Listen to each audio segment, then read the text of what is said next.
Hey dear viewers, welcome back to Mr. Tech Fox. Today in this video, I'm going to show you how to change the location of your YouTube channel. This is pretty simple. You have to follow all the steps.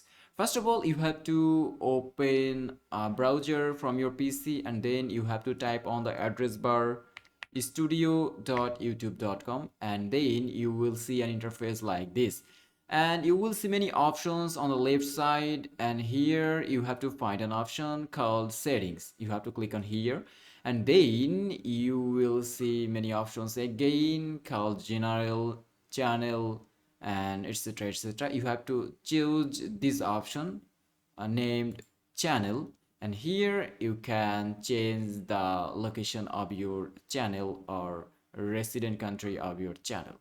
So you can click on here and you can choose the country which you want to keep actually.